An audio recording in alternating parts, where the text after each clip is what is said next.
Hello and welcome to Double N Double S. Today we are sharing with you some thoughts on weird fiction. This is part 1. There will be a second part published at a later date.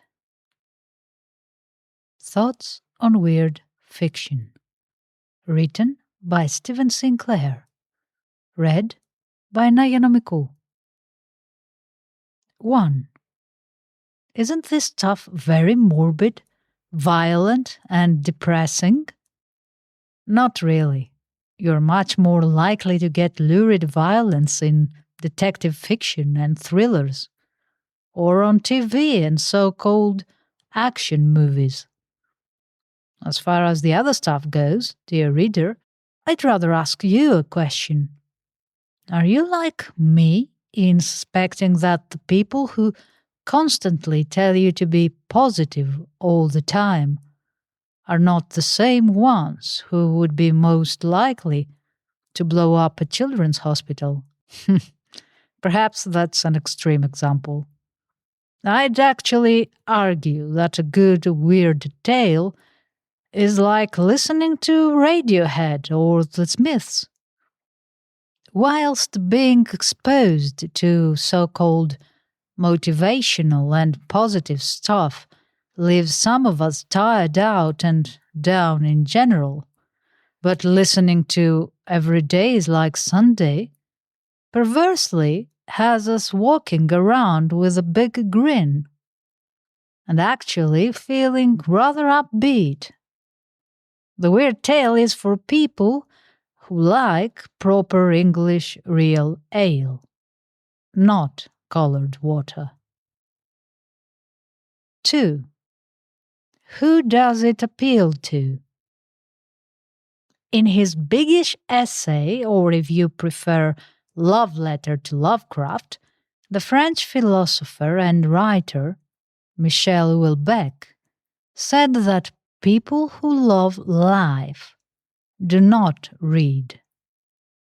Perhaps the sensible thing would be to leave it there, but unfortunately, I'm inclined to disagree, at least as far as weird fiction is concerned.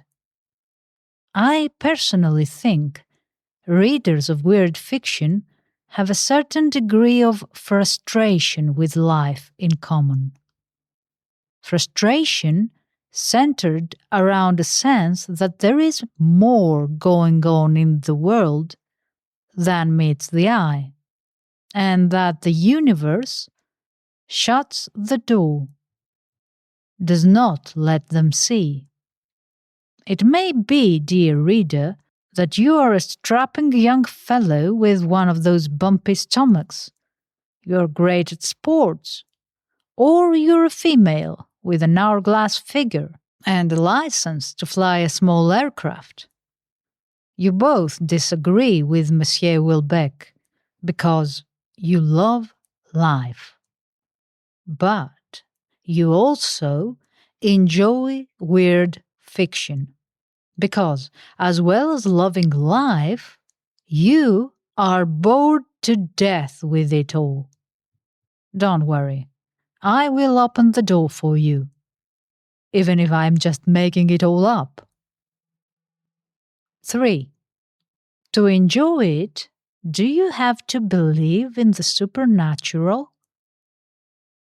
This question probably follows naturally from the last one, and it's a particularly interesting one.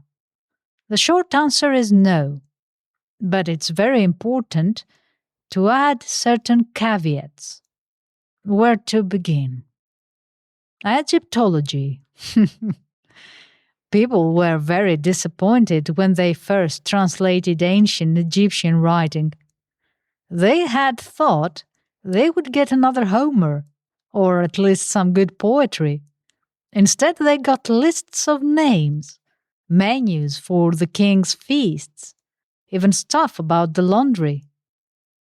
On reflection, the scholars studying the old writing realized they shouldn't have been surprised, because the writing was the product of a civilization that knew everything with absolute certainty, certitude.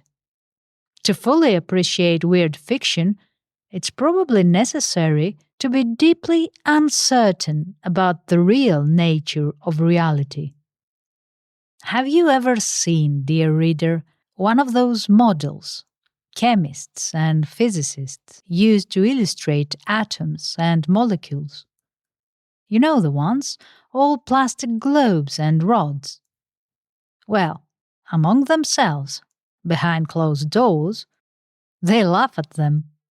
No, they are nonsense, and that they are just used to try and illustrate the indescribable. Ideas that are so strange, the fleshy minds of mammals can't really grasp them. Probably they would be very irritated by me writing this. 4.